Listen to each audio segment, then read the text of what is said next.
Today I'm going to be discussing when Lucchese family hit a notorious Russian gangster. There's a lot to cover, so let's get into it. Murat Balagula originated from Odessa, where he received a business degree in economics and mathematics. In January 1977, he immigrated to the United States and after some time settled in the Brighton Beach section of Brooklyn. Brighton Beach, correctly named Little Odessa, is an area that the Russians felt most at home due to the views of the Atlantic Ocean. By 1979, some 35,000 Russian immigrants lived in the area. Many were hardcore criminals released from Soviet gulags. A tri-state investigative project into Russian immigrants found that they posed a threat in this country and found that criminal elements originating from within the former Soviet Union have created a core base in Brighton Beach, Brooklyn. The investigation proved to be difficult due to the limited sources and informants inside the Russian community. Understandably, coming from an oppressive government, the Russians in general tended to be distrustful, especially when it came to a foreign government and members of law enforcement. Balagula's legitimate source of income came from restaurants, spas, car washes, and the first of many gas stations that he purchased in 1980. He ultimately would own 14 of them. Nevertheless, his main source of revenue came in the form of rackets and schemes. Over time, he would get involved in the wholesale aspect of the gas business and what would become known as the gas scam, which was basically where gas or diesel was sold without paying the required taxes. Prior to 1982, New York State required gas station owners to be responsible for the collection of fuel taxes. Over the course of time, that collection became the responsibility of the wholesaler. Overall, the gas scam cost the government in and around $1 billion annually in lost tax revenues. While in Brighton Beach, Balagula operated in Russian Mafia circles, and in time would hold a high position in Evsei Agron's organization. Agron was the Russian boss and viewed by the Russian community as the Godfather.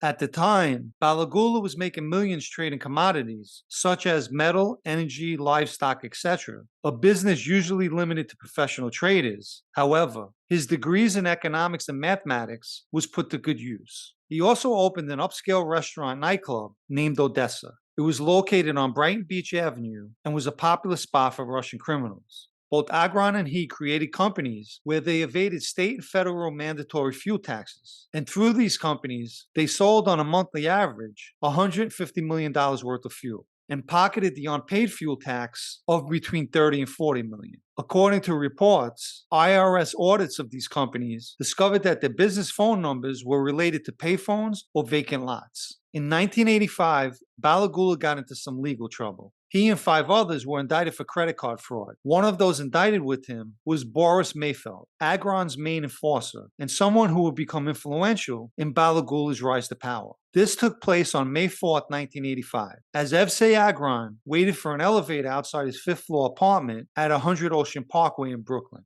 2 assassins stepped from the shadows. One allegedly was Boris Mayfeld, who Balagula convinced to join forces with him. One of the shooters, dressed in a jogging suit and wearing sunglasses, shot Agron in the head, instantly killing him. Subsequently, word on the street in Little Odessa was that the Russian Mafia had a new godfather, Murat Balagula. At the time, the gas scam was mainly under the control of the Colombo family, specifically a young captain named Michael Francis. According to what's known, Balagula felt he was being choked by Francis's demand of 8 to 15 cents in mob tax per gallon of gas. So when the opportunity presented itself for him to break away from the clutches of the Colombos, he jumped at the chance. This opportunity came in the form of one of the 5 families, the Luccheses. Balagula was able to get himself a face-to-face meeting with Christy Tick Funieri, who the Luccheses recently placed in the consigliere position. The meeting took place at a Brooklyn bar, the 19th hole, that doubled as Christy Tick's social club. Joining in the meeting that day was Anthony Gaspipe Casso, a member of Christy Tick's crew. Knowing a money-making opportunity when he sees one, on behalf of the Lucchese family, Christy Tick put Balagula on record as an associate with his crew. More specifically, he put him with Gaspipe, who would service him, meaning Balagula would deal directly with Gaspipe and go to him with any problems he may have. The gas scam was profitable enough for all the families to earn from it. When hearing about this, a lot of people asked the following question: did Balagula think he'd really pay less money in mob tax? Well, in one way he did. His original deal he made with the Luccheses was for somewhere in the neighborhood of 2 cents per gallon. significantly cheaper than what Francis and the Colombos were expecting. In essence, as a result of the Colombos' greed, they forced Balagula into the palms of the Lucchese family. Or as we would say in the street, they pushed them into an urn. And in this case, a multi-million-dollar urn. As the head of the Russian Mafia, why did Balagula need the Italian Mafia? It's a simple answer. He was a strategic thinker. He knew as long as the Italians all made money, they were happy. But nothing better interfere with that. So as far as the Italians went, they weren't a concern for him. As I mentioned, there was enough money to spread around. Supposedly, the mob received around $200 million from the gas scam. Balagula's real concern was other Russian gangsters. And by linking himself to the Italian Mafia, he felt he would be protected from them. Trouble did enter Balagula's life, and it came from Vladimir Reznikov, a Russian immigrant whose reputation preceded him and was known in the Russian community as a tough guy and a killer. He apparently was a person of interest in at least 8 homicides. And he stood trial for one, the 1981 killing of a fellow Russian, whereupon a jury acquitted him after a key witness changed their testimony. Reznikov viewed Balagula as weak, possibly for letting the Italians put their hands in his pockets. Initially, he sent Balagula a bold message by shooting up an office he had on Avenue U in Brooklyn. Reznikov was obviously testing the waters, and he took it one step further. On June 12, 1986, Reznikov double-parked his brown Nissan in front of Odessa. Supposedly, the bouncers, aware of his reputation, remained silent as he walked past them. Once inside Odessa, he found Balagula sitting at a table, and he greeted him by placing a 9mm to his head. He told him he was his new partner and demanded $600,000. Which, if you think about it, Reznikov lacked in the intelligence department and in mathematics as well. Because as a partner, his end would equate to much more than that. Balagula told him that he agreed and watched them leave, at which point he suffered a massive heart attack. He was rushed to the hospital, but refused to stay there. Instead, he would be treated by private physicians in his own house. When the Luccheses found out about the incident, they sent Gaspipe to investigate, and he went to Balagula's house to see him. By this time, Gaspipe and Balagula had a close relationship, and Gaspipe spent a lot of time drinking and dining at Odessa.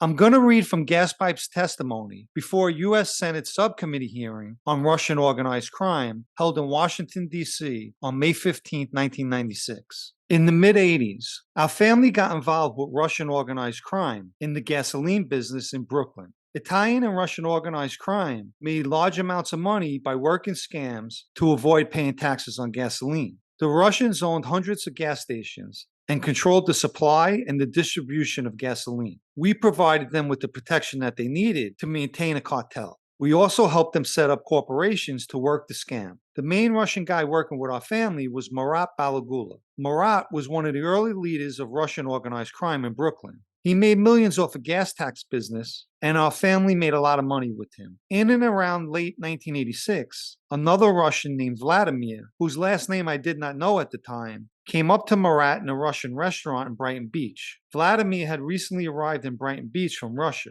According to the Russians, the word on the street was that he was a tough guy with his own crew. Marat told me Vladimir pulled a gun, put it next to Marat's head, told Marat that he was his new partner, and demanded Marat pay him $600,000 or Marat would be dead. Marat reached out to us and told us what happened. We agreed to meet the next day. When we went to Marat's house, we found out that he was so scared that he had a heart attack, but did not want to go to the hospital. I remember seeing Marat in bed, hooked up to all kinds of machines, refusing his doctor's orders to go to the hospital. Marat's guy wanted us to kill Vladimir. I'll stop there and I'll continue. After listening to Balagula explain what took place, Gaspipe told him to send word to Reznikov that he had his money and to set up a meeting with him at Odessa the following day. When Balagula tried to warn Gaspipe that Reznikov was dangerous, Gaspipe, unconcerned, told him it would be taken care of. Then he asked for a picture of Reznikov and the make of his car. Both Gaspipe and Vicamuso, who was also a member of Christy Tick's crew, agreed that the Russian needed to be killed.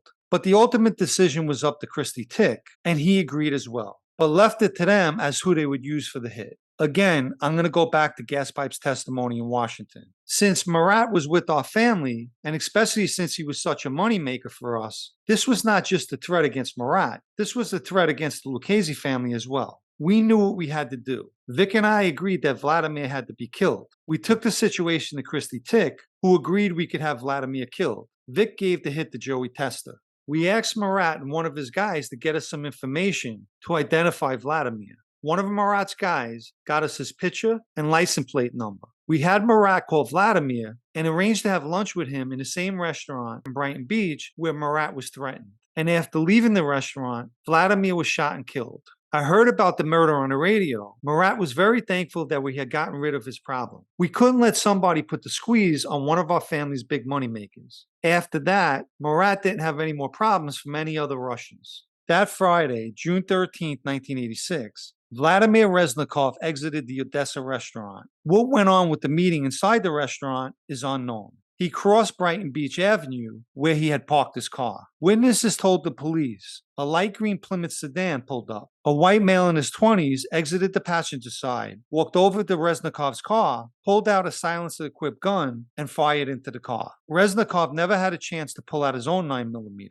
as he was hit 6 times by .380 bullets. The shooter then got back into the passenger side of the Plymouth, and the car pulled away. Reznikov's murder remained a cold case until Gaspipe began cooperating in 1994. According to Gaspipe, the passengers in the light green Plymouth were Anthony Senna, who drove the car, and Joey Testa, who carried out the hit. Both were former associates of the Gambino family with the Roy DeMeo crew, and after DeMeo's death, were transferred over and inducted into the Lucchese family. As for Belagula, he would be convicted in that credit card fraud case, but fled New York before he was sentenced. While globetrotting as a fugitive, he still ran his gas scam. On February 27, 1989, he was captured in Germany and extradited back to the United States in December 1989, and he would be sentenced on that case to 8 years. In February 1992, he was indicted for stealing $400,000 in gas taxes. After a conviction, he received an additional 10-year sentence. Then in June of 1993, he was indicted again,